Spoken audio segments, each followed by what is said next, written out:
This year at the new school, 18 of the students, the older students, rewrote the Constitution looking at the three branches of government, the executive, legislative, and judicial.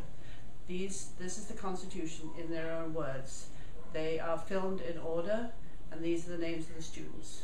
Lola Gostin, Noah Heinrich, Rhea Foley, Cyrus Dwyer, Jonas Hine, May Cohen, Jake Aretsky, Agnes Coleman, Ben Foley, Juliet Kota, Naona Krebasha, Nora Van Kalkar, Ace Wishman, Asha Reed,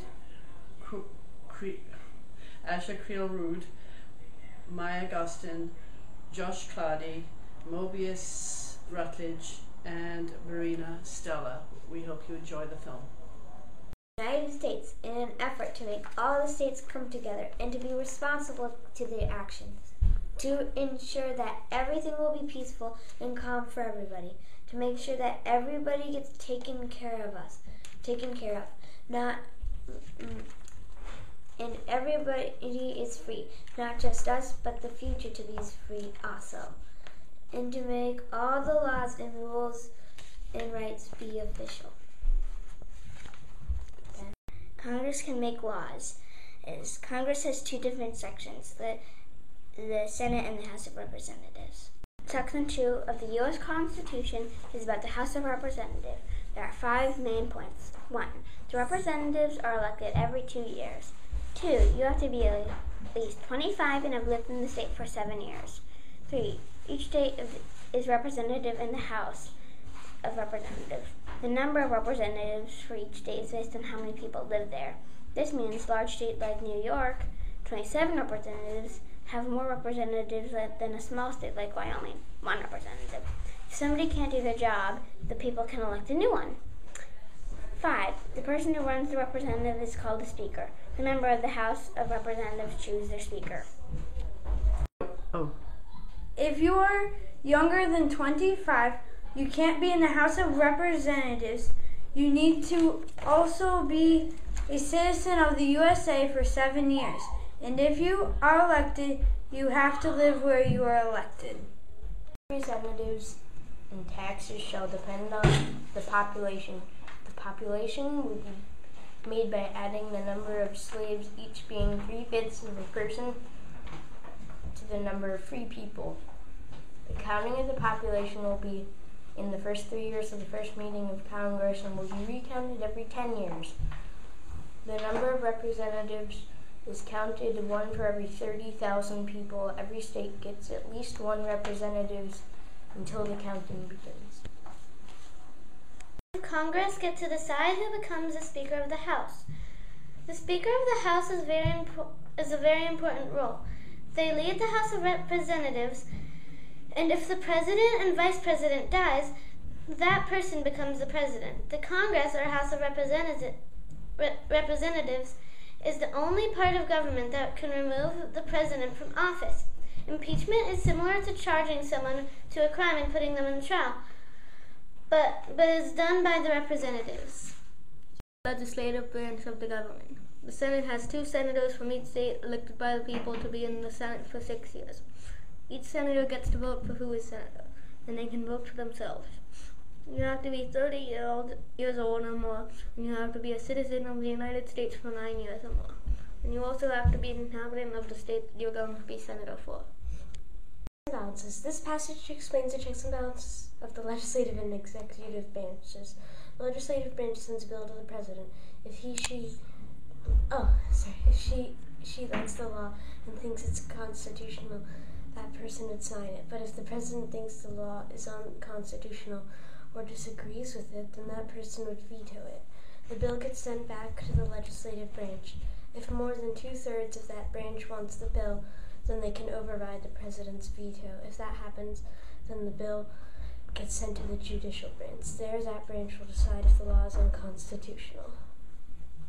Taxes, duties, and tariffs to reason. I hate this word. Keep going. Reason they do this is to pay for the U.S. military and other things paid for by the federal government, and they shall use all states will be treated the same. All taxes will be charged evenly throughout the United States. The United States will be elected for 4 years, so will the vice president for the same term. Each state has the same number of electors as senators and representatives, and if you are held in office at that time, you may not be an elector. To be elected for president, you have to have been born in the U.S. or have been a citizen for more than 14 years and be at least 35 years old. To show your loyalty, you'd have to take an oath saying that you swear not to change the Constitution and that you will protect, preserve, and defend the Constitution of the United States. He is the leader of the military forces. He has control of them and they kind of just do it needs to be done for him. The Senate approves his choices for the cabinet as well as the other government offices. He can pardon people of federal crimes but not impeachments. The president can't pardon an impeachment. The president can appoint someone in an emergency, but Congress has to vote on that person when they get back in session.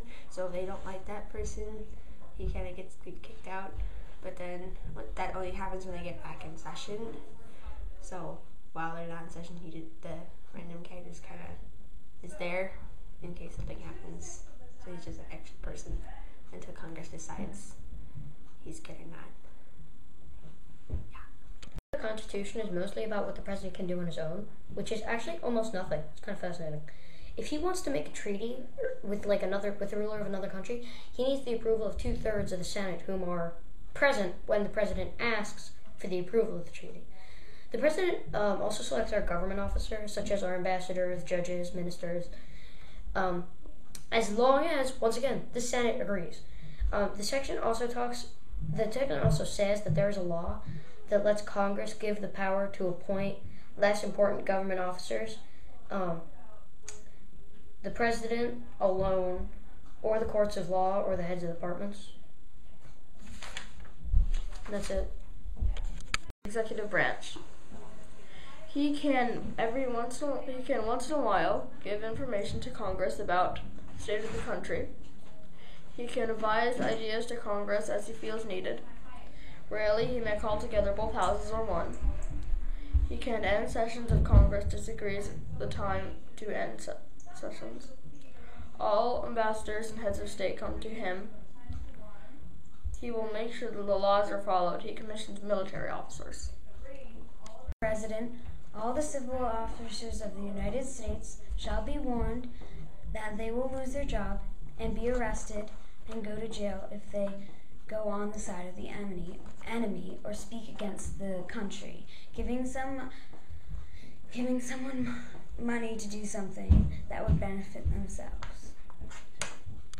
The power of the United States shall be vested in one Supreme Court, and in such inferior courts as the Congress may from time to time ordain and establish. The judges, both the supreme and inferior courts, shall hold their offices during good behavior, and shall at stated times receive for their services a compensation which shall not be diminished during their continuance in office. If you commit a crime, you have to get a trial with a jury. If you commit the crime in Ohio, for instance, then you would have to get your trial in Ohio. You have to be juried unless you are being impeached. Then you will have a trial by the Senate. There are two... Oh, I forget. Go ahead. It's all right. There are two... Steps. There are 2 steps to making an amendment, which is a change in the Constitution. The first one is adopting, and the second one is ratifying. For a amendment to be adopted, the 2/3 of the Congress or the states have to agree with the amendment, and if it works, if 2/3 of the Congress or the states agree, it's adopted. The Constitution, or not the Constitution, the amendment is adopted. Then 3/4 of the legislative states have to agree with that amendment, and if that works, it goes up to the judicial branch, where they can say if it's unconstitutional or not, and they can state their opinion whether they like it or not, but their opinion doesn't really matter. And then if it goes that far, the judicial branch passes it up to the executive branch, and whether the president likes it or not, he or she has to sign it. And there's a certain limited amount of time that the amendment has to be going for.